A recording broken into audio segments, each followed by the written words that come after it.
नमस्कार, नियमित कार्यक्रम 6 प्रश्नमा स्वागत छ। म राजीव खत्री। साध्यसँगै साधन पनि सही हुनुपर्छ भन्ने मान्यता हिजो आह्वान गरिएको आम हडतालबाट पुष्टि भएको छ। विगतका जनसभा र विरोध प्रदर्शनमा साथ र समर्थन दिनेहरूले समेत आम हडतालको भने विरोध गरेको देखियो। बलपूर्वक गरिने बन्दबाट आजित भएका नेपाली जनसाधारण बन्द र हडतालका चर्का विरोधी भएको हुनुपर्छ। नेकपा भित्रको कलह र यसबाट सृजित संसद विघटन अनि यसपछिको सडक सङ्घर्ष सबै कुरा भएर पनि नभए जस्तो छ यति बेला नेकपा। दाहाल नेपाल समूहको आम हडतालपछि आज फेरि नेकपा ओली समूहले काठमाडौँमा शक्ति प्रदर्शन गर्दैछ र यसरी शक्ति प्रदर्शन गर्ने क्रम यति बेला देशका विभिन्न स्थानहरूमा पनि जारी छ। आज हामी यसै सन्दर्भमा रहेर कुराकानी गर्दैछौँ। हामीसँग हुनुहुन्छ नेकपा अझ भनौँ ओली समूहका नेता विनोद ढकाल। विनोदजी, यहाँलाई स्वागत छ। आराम हुनुहुन्छ? एकदम ठिक छ। अब आज काठमाडौँमा शक्ति प्रदर्शन भनेर भनिएको छ। अब हिजो आम हडताल, आज शक्ति प्रदर्शन, जनजीवन अब जहिले पनि यो असहजमै बित्ने भयो। यो नेकपा भित्रको आन्तरिक कलहपछि अहिले पछिल्लो यो जुन सृजित अवस्था छ यसलाई समग्र रूपमा यहाँले चाहिँ कसरी चित्रित गर्नुहुन्छ? पहिलो कुरा त यो शक्ति प्रदर्शन भन्दा पनि यो चाहिँ एउटा जनप्रदर्शन हो, होइन? हामीले चाहिँ पूर्व निर्धारित कार्यक्रम नै हो यो। तर यसो देखाउनेमा त शक्ति नै यो कार्यक्रम लगभग आजभन्दा 15 दिन अगाडि नै फिक्स भएको कार्यक्रम हो। 15 दिन अगाडिदेखि नै यो जनप्रदर्शनको तयारीमा सिङ्गो हाम्रो पार्टी, त्यसमा पनि खास गरेर बागमती प्रदेश कमिटी र उपत्यका कमिटी क्रियाशील छन्, लागिरहेका छन् र त्यसको भव्य तयारी भइरहेको छ। यो चाहिँ एउटा जनपरिचालनको हिसाबले यसलाई हामीले लिएका छौँ यो आजको कार्यक्रमको सन्दर्भमा। मूलत अब पार्टीभित्रको समस्याको सन्दर्भमा हामीले पार्टी एकता गऱ्यौँ, तर पार्टी एकताको कामले पूर्णता नपाउँदै पार्टीभित्र अन्तर्कलह अन्तर्विवादहरू सुरु भए। विवादहरू मूलत पार्टी एकता गर्दै हामीले 2 अध्यक्षलाई को सहमतिमा पार्टी सञ्चालन गर्ने एउटा वैधानिक व्यवस्था गरेका थियौँ र पार्टीको विधानभन्दा बाहिर गएर पार्टीभित्रका समस्याहरूलाई हल गर्ने खालको प्रयत्न पुष्पकमल दाहाल प्रचण्डले गर्नुभयो। त्यसमा माधव नेपाल जलनाथहरूले पनि साथ दिनुभयो। त्यो कारणले गर्दा हाम्रो पार्टीभित्र एउटा गम्भीर खालको सङ्कट पर्यो अनि जसको कारणले गर्दा पार्टीको बैठकहरू छोडेर खास गरेर प्रचण्ड माधव कमण्डहरूले चाहिँ छुट्टै पार्टी निर्माणको एउटा अभियान प्रक्रिया सुरु गर्नुभयो।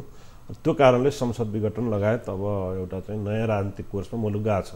होइन, यो राजनीतिक कोर्समा मुलुक गइरहँदा अनेक खालका प्रश्नहरू पनि उठेका छन् र यसलाई हामीले चाहिँ के भनिरहेछौँ भने यसलाई एउटा डेमोक्रेसीको चाहिँ एउटा सहज प्रक्रियाको रूपमा यसलाई ल्याउँ। सरकारले चुनावको मिति तोकेको छ वैशाखको 17 र 27 गते चुनावमा जाउँ। चुनावले चाहिँ जनताको बिचमा गएपछि जे म्यान्डेट जनताले दिन्छन् त्यसलाई सबैले शिरोधार गरौँ जाउँ भन्ने हाम्रो भनाइ छ। मूलतः हाम्रो पार्टीको अध्यक्ष अहिलेको वर्तमान प्रधानमन्त्री केपी ओलीले त्यही आह्वान गरिरहनु भएको छ। तर त्यो आह्वानलाई चाहिँ असहज ढङ्गले लिएर अब अलि नयाँ ढङ्गले प्रतिगमन भयो, निरङ्कुशता आयो, नयाँ चाहिँ राजतन्त्र चाहिँ मुलुकमा जन्मियो भन्ने ढङ्गले हुँदै नभएका कुरा, त्यो सोच्न पनि नसकिने, कल्पना पनि गर्न नसकिने कुराहरू चाहिँ लिएर हल्ला गरेर अब केही साथीहरू सडकमा हुनुहुन्छ, होइन, नेकपाकै नाममा आन्दोलनमा हुनुहुन्छ। त्यसैको एकदम चरम उत्कर्षको रूपमा हिजो उहाँहरूले अब आम हडताल गर्नुभयो। अब त्यसको प्रभाव हामी सबैले अनुभूति गरेका छौँ। आम हडतालमा जनताको त्यस्तो ठुलो सहभागिता पनि देखिएन, होइन। मुलुकका प्रधानमन्त्री भइसकेका मान्छेहरू सडकमा आम हडताल गर्ने, ट्याक्सी जलाउने, तरकारीको चाहिँ बोराहरू बजार फालिदिने यो हरकतमा मुलुकका प्रधानमन्त्री भइसकेका मान्छेहरू लागेको एउटा दृश्य हामीले देख्नु पर्यो। ठिक छ। अब यो हिजोको बन्दलाई विभिन्न किसिमका टिका टिप्पणी पनि भएका छन्। सडकमा जुन किसिमको अवस्था देखे सामाजिक सञ्जालमा ती सबै कुरा पोखी पनि रहेका छन् आम जनताको तर्फबाट। तर अब जस्तो सरकार यहाँहरूकै, राष्ट्रपति यहाँहरूकै, राज्यका सबै अङ्ग यहाँहरूकै, सेटिङ यहाँहरूकै सबै, तर यो जनप्रदर्शन किन आवश्यकता? अनि यसलाई यो सरकार राज्य चलाउने त पार्टीले हो नि त, होइन, पार्टीले हो। हामी पार्टीको चाहिँ एउटा पार्टीभित्र एउटा चाहिँ समस्या उत्पन्न भयो, त्यसले गर्दा आम जनतामा एउटा अन्योलता छ। त्यो अन्योलतालाई चिर्न जनताको बिचमा त पार्टी जानु पर्यो, होइन। मूलत अहिले हाम्रो पार्टीभित्रको समस्याहरू चाहिँ कसरी सिर्जना भए भन्ने जुन अन्योलता आम जनताको बिचमा छ, त्यो अन्यलतालाई चिर्न हामी जनताको बिचमा गएको हो। एउटा पहिलो कुरा त। दोस्रो कुरा, अब सरकारले चुनावको मिति तोकेको छ, हामी चुनावमा जाँदैछौँ, चुनावको तयारी पनि एक हिसाबले भइरहेको छ। जनताको बिचमा नगइकन त चुनावको तयारी त सम्भव हुँदैन। जनतामा त पुग्नु पर्यो नि आफ्ना कुराहरू, विचारहरू, आफ्ना भनाइ, आफ्ना मान्यताहरू राख्न। त्यो हिसाबले पनि अब आउने चुनावको तयारीका लागि पनि जनतामा जान आवश्यक छ। त्यसले गर्दा मूलतः अहिले हामी दुईवटा कुरा, पहिलो कुरा पार्टीभित्रको अन्तर्विरोधको कारणले विभिन्न भ्रमहरू सिर्जना भएको छ, भ्रम सिर्जना गर्ने काम भएको छ। त्यो भ्रमलाई चिर्नका लागि अनि चुनावको तयारीमा जनतालाई सचेत गराउनका लागि र सरकारले गरेका चाहिँ कामहरूको प्रचार प्रसार यो बिचमा पार्टीभित्रका अन्तर्विरोधहरूका कारणले भएन, सकारात्मक कुराहरू चाहिँ जनताको बिचमा पुर्याउन सकिएन।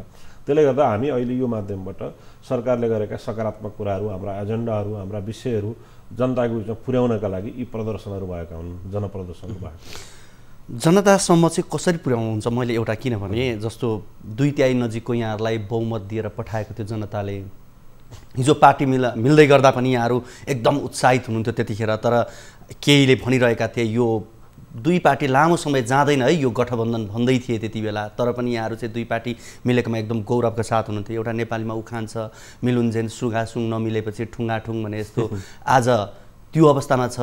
अब अहिले औपचारिकमा पार्टी त फुटिसकेको छैन, तर पनि फुट्ने त निश्चित जस्तै बनिसकेको छ। यो अवस्थामा जनतालाई चाहिँ अब के भनेर बुझाउने कि? यसमा हामीले बुझ्न के आवश्यक छ भने पार्टी एकता किन गरियो भन्ने कुरामा अलिकति प्रश्न हुन आवश्यक छ।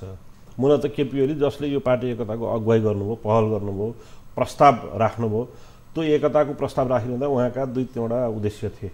एउटा त नेपालमा चाहिँ कम्युनिस्टहरू विभिन्न खेमामा विभाजित थिए, यो विभाजित भएको कम्युनिस्ट आन्दोलनलाई एकीकृत गरौँ र एउटै कम्युनिस्ट केन्द्र, एउटै कम्युनिस्ट पार्टी बनाऊ भन्ने एउटा उद्देश्य थियो।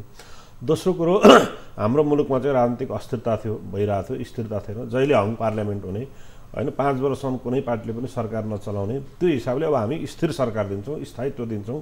5 वर्षसम्म हामी मुलुकको नेतृत्व चाहिँ एउटै प्रधानमन्त्रीको माध्यमबाट दिन्छौँ र त्यो हाम्रो पार्टीको अध्यक्ष केपी ओली अबको 5 वर्षको प्रधानमन्त्री हो भन्ने हिसाबले त्यो सन्देश दिने, त्यो रिजल्ट ल्याउनका लागि पनि हामीले एकता गरेका थियौँ। नभन्दै अब परिणाम पनि जनताले विश्वास गरेर दिए। तर भइदियो के भने सरकार बनेकै दिनदेखि, सरकार बनेको दिन पनि नहुँ, सरकार बन्न नै समस्या उत्पन्न भयो होइन। दुईवटा पार्टी चुनावी मोर्चा बनाएर एउटै घोषणापत्र, साझा घोषणापत्र बनाएर हामीले चुनाव लड्यौँ, 2/3 नजिक जित्यौँ होइन। मङ्सिरमा चुनाव भयो, फागुनसम्म सरकार नै बन्न सकेन। त्यो सरकार बन्न नसक्नुको पछाडिको कारण के थियो त भन्दा त्यो पनि अब हाम्रो चाहिँ अर्का अध्यक्ष पुष्पकमल दाहाल प्रचण्डको काङ्ग्रेस लगायत अरू दलहरूसँग मिलेर आफै प्रधानमन्त्री हुने एक्सर्साइजमा उहाँ चाहिँ भित्री रूपमा लाग्नु भएको थियो। त्यो कारणले गर्दा त्यो कारण पनि थियो। त्यो सबै कुरा बुझेर पार्टी एकता भयो होइन। पार्टी एकता भइसकेपछि पनि 5 वर्षलाई हामीले स्थिरताका लागि सरकार भनेर भोट मागेका छौँ जनताको बिचमा। सुरुमा उहाँहरू आलो पालो भए मात्रै अढाई वर्षको चाहिँ टर्ममा मात्रै एकता गर्ने, सरकार बन्न दिने, नभए काङ्ग्रेससँग मिलेर सरकार बनाउने खालको एक्सर्साइजमा उहाँ लाग्नु भयो। हामी आलो पालोसहित पार्टी एकता गऱ्यौँ। तर पार्टी एकता भइसकेपछि, एउटै पार्टी भइसकेपछि छलफलको क्रममा स्वयं प्रचण्डले, पुष्पकमल दाहाल आफैले म चाहिँ कार्यकारी अध्यक्षको हैसियतले पार्टी चलाउँछु, महाधिवेशनको नेतृत्व गर्छु, तपाईँ 5 वर्ष सरकार चलाउनुहोस्, जनतामा हामीले यो एउटा जनताको म्यान्डेट हो भन्ने ढङ्गले उहाँले बिचमा त्यो पनि आफ्नै प्रस्तावमा पार्टीले निर्णय गर्यो। निर्णय त गर्यो, तर उहाँ चाहिँ सरकारको नेतृत्व पनि आफू लिने, पार्टीको नेतृत्व पनि लिने र पार्टीको अध्यक्षमाथि चाहिँ सधैँ हमला गरिरहने काम उहाँहरूले गर्नुभयो होइन। त्यो कारणले गर्दा पार्टी एकता गर्दा केपी ओलीको एउटा उद्देश्य थियो, तर प्रचण्ड कमलको फरक खालको चाहिँ उद्देश्य होइन। यो त अब जस्तो म अलिकति आउँदैछु। प्रचण्ड कमलको उद्देश्य पार्टी कब्जा गर्ने, केपी ओलीको उद्देश्य चाहिँ पार्टी एकता गरेर यो मुलुकलाई समृद्धि र सुखी नेपाली बनाउने एउटा महान उद्देश्य, लक्ष्य। यो दुईटा बुझाइमै फरक, लक्ष्य उद्देश्यमै फरक भएको कुरा पछिल्ला घटनाक्रमहरूले चाहिँ होइन।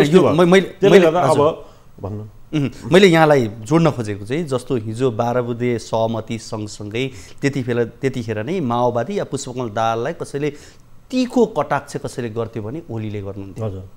त्यस पछाडि एकअर्काका गुणदोष सबै कुरा थाहा थियो। एउटा नेतामा दूरदर्शिता, पारदर्शिता भन्ने कुरा हुनुपर्छ भनिन्छ भने ओलीले हिजो दुईटा पार्टी एकीकरण गर्दै गर्दा त्यो नेचर, कल्चर, सिग्नेचर हत्तपत्त परिवर्तन गर्न सकिँदैन। यो उहाँमा छ, त्यो ठुलो चाँडो यो प्रस्तुत हुन्छ भन्ने कुरा त उहाँले महसुस गर्न सक्नुभएको थियो। भनिसकेपछि एउटा लिडर आज ओलीले हिजो गरेको गल्ती त उहाँले गरेको हो नि त। त्यसो भनेदेखि त पार्टी एकीकरण गर्नु, अब जसरी हिजो बन्दको विकल्प खोज्न नसक्दाखेरि उहाँहरू जसरी आलोचित हुनुभयो, अनि म चाहिँ अब पार्टी एकतालाई गल्ती नै भयो भन्ने त म भन्दिनँ होइन। अब यो एउटा समीक्षाको छलफलको विषय होला। पार्टी एकता आवश्यकताको आधारमा गरिएको थियो, जनताको चाहना आवश्यकताले गरिएको थियो, तर त्यसलाई त्यो एकतालाई पूर्णता दिन सकिएन। अब पूर्णता दिन नसक्नुमा कमी कमजोरीहरू भए, त्यो कमी कमजोरीको हामीले समीक्षा गर्नुपर्छ। त्यसमा केपी ओलीका कति कमजोरी भए, प्रचण्डका कति कमजोरी भए, त्यो एउटा समीक्षाको विषय हो, त्यो इतिहासले समीक्षा गर्ला। तर मूलतः एकता गर्ने उद्देश्य के थियो, लक्ष्य के थियो, त्यसको भावना के थियो भनेर बुझ्दा त्यो स्पिरिट ठिक थियो होइन, त्यसलाई सही ढङ्गले व्यवस्थापन गर्न सकिएन। र मूलतः यो सही ढङ्गले व्यवस्थापन हुन नसक्नुको कुरा पनि के हो भने पार्लियामेन्ट्री पोलिटिक्समा, संसदीय पोलिटिक्समा चाहिँ आइसकेपछि एउटा पार्टी सिस्टमबाट अगाडि बढ्दाखेरि यसलाई हल गर्न सकिन्छ भन्ने खालको बुझाइ थियो प्रधानमन्त्रीको। तर त्यो बुझाइमा कस्तो भयो भने हिजोको एमाले भित्रको अन्तर्विरोध जुन थियो, त्यो अन्तर्विरोधभित्र प्रचण्ड कमरेड प्रवेश गर्नुभयो, खेल्नुभयो। माधव नेपाल, झलनाथ खनालसहित उहाँहरूको जुन गठबन्धन बन्यो, त्यो गठबन्धनका कारणले प्रचण्ड अलिकति हौसिनु भयो। हौसिनु भएर अन्तिममा मलाई के लाग्छ भने उहाँको काबुभन्दा बाहिर चाहिँ स्थिति पुग्यो। त्यो कारणले यो एकता चाहिँ एउटा भङ्ग हुने स्थिति पुग्यो होइन। तर अब अहिले पनि के छ भने उहाँहरूले जे गर्दै हुनुहुन्छ होइन, अहिले पनि पार्टी हामी एकताकै पक्षमा छौँ। केपी ओलीले अहिले पनि आह्वान गरिरहनु भएको छ, यो एकतालाई पूर्णता दिउँ, पार्टी विभाजन नगरौँ। हामीले कसैलाई कारवाही गरेका छैन। केपी ओलीको नेतृत्वमा रहेको नेकपाले न पुष्पकमललाई कारवाही गरेको छ, न माधव नेपाल, झलनाथ कसैलाई पनि कारवाही गरेको छैन। तर उहाँहरूले चाहिँ के गर्नुहुन्छ भने पार्टी अध्यक्षलाई कारवाही गर्ने, महासचिवलाई कारवाही गर्ने र नयाँ ढङ्गको एउटा पार्टी निर्माणको अभियान चाहिँ उहाँहरूले सुरु गर्नुभएको छ। त्यो कारणले गर्दा उहाँहरू फुटको पक्षमा हुनुहुन्छ, विभाजनको पक्षमा हुनुहुन्छ। हामी अहिले पनि पार्टी एकताको पक्षमा छौँ। हामी एकताकै अहिले पनि आह्वान गरिरहेछौँ, पहल गरिरहेछौँ होइन। यो खालको स्थिति हो अहिलेको हाम्रो पार्टीभित्रको अवस्था। अब पछिल्लो समय पार्टीभित्रको जुन किसिमको अवस्था बन्यो, यसले गर्दा संसद विघटन हुने अवस्थासम्म पुग्यो। एउटा दुर्भाग्यपूर्ण कुरा पनि हो। अब यसको अहिले सबैको ध्यान रामशाह पदतर्फ पनि छ। अब त्यहाँबाट के आउँछ निर्णय भन्ने कुराको पर्खाइ पनि हो। विशेष गरी अब यहाँ स्थानीय तहका जनतासँग पनि प्रत्यक्ष रूपमा यहाँको भेटघाट संवादहरू भइरहन्छन्। अब केन्द्रदेखि स्थानीय तहसम्मको त्यो एउटा पुलको काम गर्दै गर्दा आम जनताले चाहिँ आज के भन्दा रहेछन् भने यो यस्तो छ, यो संसद विघटन जनताको चाहना पनि होइन, माग पनि होइन। पहिलो कुरा। दोस्रो कुरा, स्वयं प्रधानमन्त्री पनि संसद विघटन गर्ने पक्षमा हुनुहुन्थ्यो होइन। यसलाई यसरी बुझ्नुपर्छ। तर यो कस्तो भने बाध्यताले, परिस्थितिले त्यहाँ पुर्यायो। अब संसदीय व्यवस्थामा संसद दलको के अरे प्रधानमन्त्रीप्रति चित्त बुझेन भने संसदीय दलको बैठक बसाएर संसद दलबाट नेता परिवर्तन गरेर प्रधानमन्त्रीको विकल्प खोज्ने हो नि त। तर उहाँहरू संसद दलको नेताको विकल्प नखोज्ने सिधै प्रधानमन्त्रीको विरुद्धमा अविश्वासको प्रस्ताव लिएर चाहिँ उहाँहरू जानुभयो। राष्ट्रपतिमाथि महाअभियोगको प्रस्ताव लिएर जानुभयो होइन। यो खालको एउटा परिस्थिति उत्पन्न भइसकेपछि यो मुलुकको स्थायित्वको लागि, स्थिरताको लागि कार्यपालिका पनि भ्याकुम हुने, राष्ट्रपतिको पद पनि भ्याकुम हुने र मुलुकमा एउटा अस्थिरता, अन्यलता ल्याउने खालको एउटा स्थिति भएपछि उहाँले बाध्य भएर पार्टीबाट पनि अब टेक्निकल मेजोरिटीको नाममा पार्टीबाट पनि हटाउने, केपिओललाई पार्टीबाट पनि हटाउने, सरकारबाट पनि अविश्वासको प्रस्ताव ल्याउने, राष्ट्रपति पनि महाअभियोग लाने, आफ्नै पार्टीको चाहिँ लिडरसिपमाथि यो तहको आक्रमण हमला भइसकेपछि उहाँले चाहिँ बाध्य भएर संसद विघटन गर्नुभएको होइन। संसद विघटन कुनै रहरको विषय थिएन।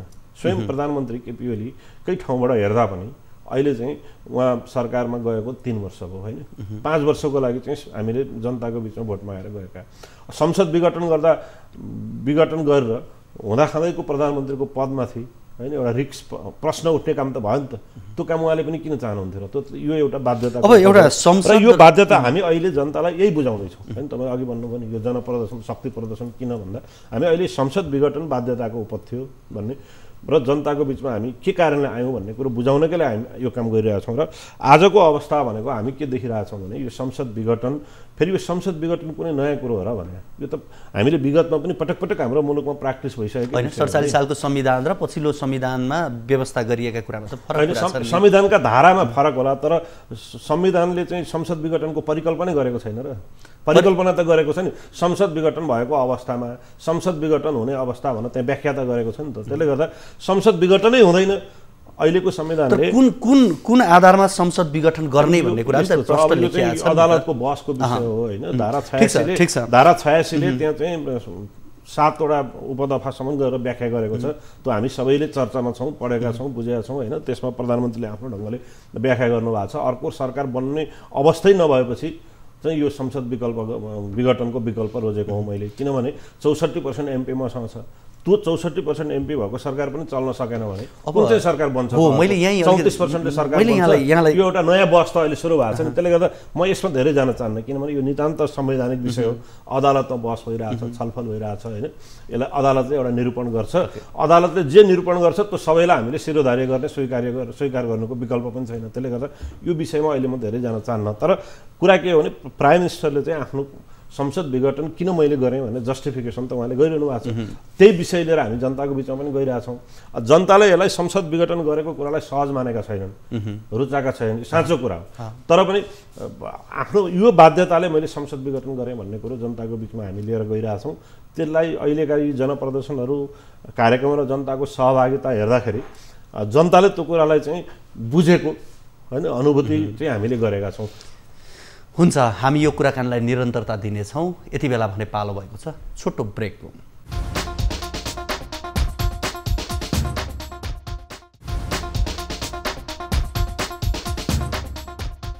दर्शकवृन्द, आज हामी कुराकानी गरिरहेका छौँ नेकपाका नेता विनोद ढकालसँग। ढकालजी, जसरी हामीले यसभन्दा अगाडि नेकपाभित्रका विवाद यी समस्यामा रहेर कुराकानी गऱ्यौँ, अब आजको अलिकति थोरै कार्यक्रमको सन्दर्भमा थोरै म यहाँसँग जोड्न चाहेँ। विशेष गरी संविधानमाथि कु भयो भनेर भनिरहेका छन् भनेको छु। ठिक छ, आजै फेरि कार्यक्रम पनि यो संयोग हो या के हो? नारायण हिटीको दक्षिणपट्टिको गेटमा 72 सालको संविधानलाई त्यहीँ लगेर विसर्जन गर्न खोजेको हो भनेर भन्ने कुरा पनि त उठिरहेछ नि, के भन्नुहुन्छ? अब यो यसमा 2-3वटा कुरा अलिकति प्रश्न हुन आवश्यक छ होइन। यो कु हो कि होइन भन्ने सन्दर्भमा मैले केही कुरा राख्नु पर्छ होला जस्तो लाग्छ। पहिलो कुरा त यो कु होइन होइन। अहिले मान्छेहरूले जे भनिरहेछन्, विरोधीहरूले, खास गरेर प्रचण्ड माधव नेपाल समूहका साथीभाइहरूले होइन, उहाँहरूको आरोप के छ भने कु भयो, संविधानमाथि आक्रमण भयो, निरङ्कुशता भयो, मतलब अधिनायकवाद भयो, जे चर्चा उहाँहरूले गरिरहनु भएको छ यो चाहिँ वाहियात कुरा हो। संसद विघटन गर्न हुन्थ्यो कि हुँदैन थियो भन्दा यो चाहिँ जनताको भावना विपरीत थियो, संसद विघटन गर्न हुँदैन थियो भन्ने कुरा उहाँहरूले भनेको कुरामा सहमत हुन सकिन्छ होइन। तर त्यो परिस्थिति कसले सिर्जना गर्यो त? संसद विघटन गर्ने परिस्थिति सिर्जना गर्ने पनि त उहाँहरू नै हो नि।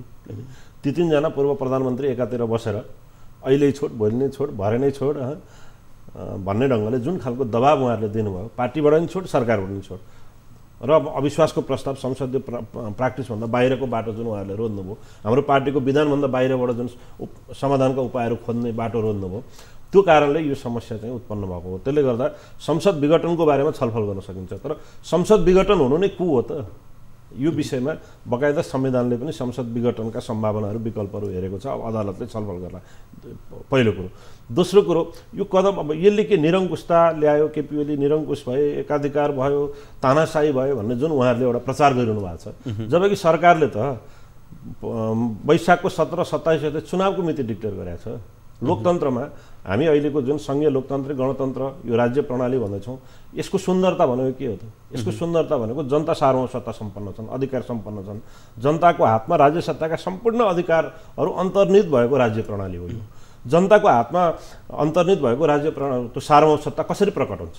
त्यो त चुनावकै माध्यमबाट प्रकट हुने हो। जबकि प्रधानमन्त्रीले म चाहिँ अब संसद विघटन गरेर उहाँले के निरङ्कुश शासन लगाउनु भएको छ, पार्टीहरूमाथि प्रतिबन्ध लगाएको छ, सेना सैनिक शासन लगाएको छ, केही पनि छैन। उहाँले त बकाइदा म चुनावको तयारीमा जाउँ भनेर सबै दललाई आह्वान गर्नुभएको छ, चुनावको मिति तय भएको छ। त्यसले गर्दा यो निरङ्कुशतातर्फको, कुतर्फको बाटो भन्ने जुन हल्ला छ यो अनावश्यक हल्ला हो।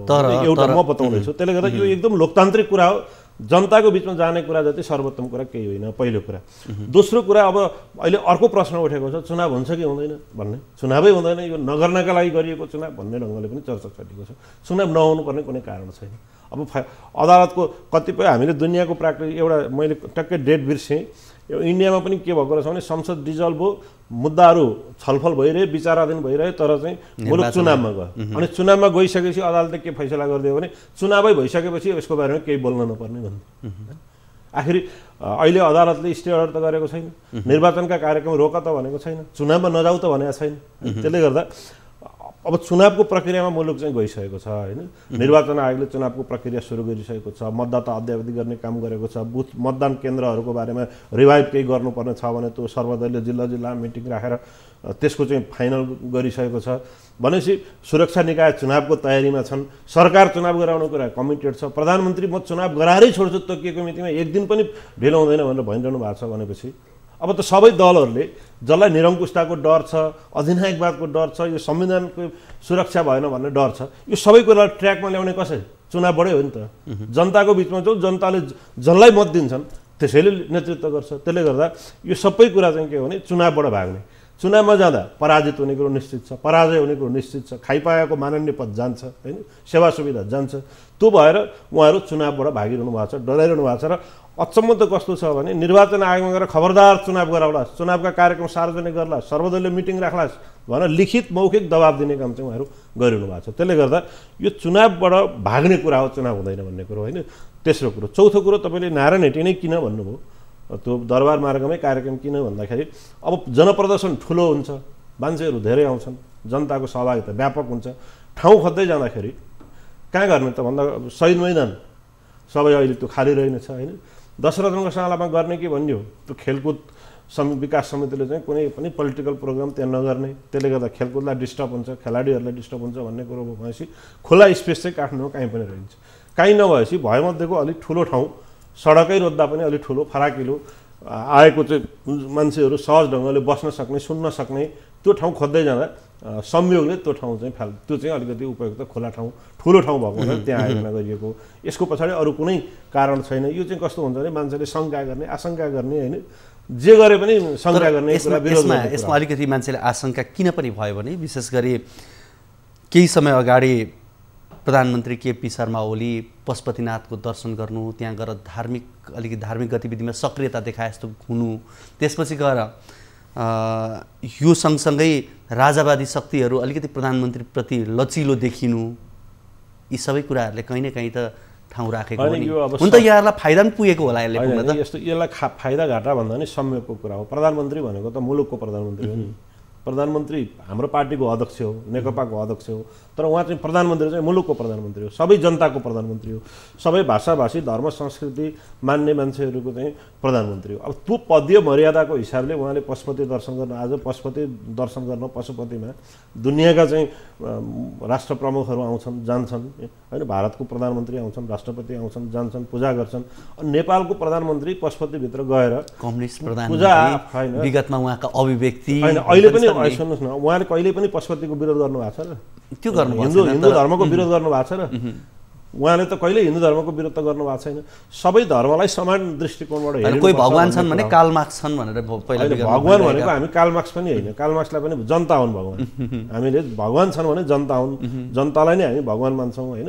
तर पनि पशुपतिनाथमा जाने कुरा, पशुपतिनाथमा दर्शन गर्ने कुरा, पूजा गर्ने कुरा हाम्रो हिन्दू धर्म संस्कार संस्कृति, आखिर प्रधानमन्त्री पनि हिन्दू धर्मावलम्बी नै हो होइन, फरक धर्मको मान्छे त होइन उहाँ।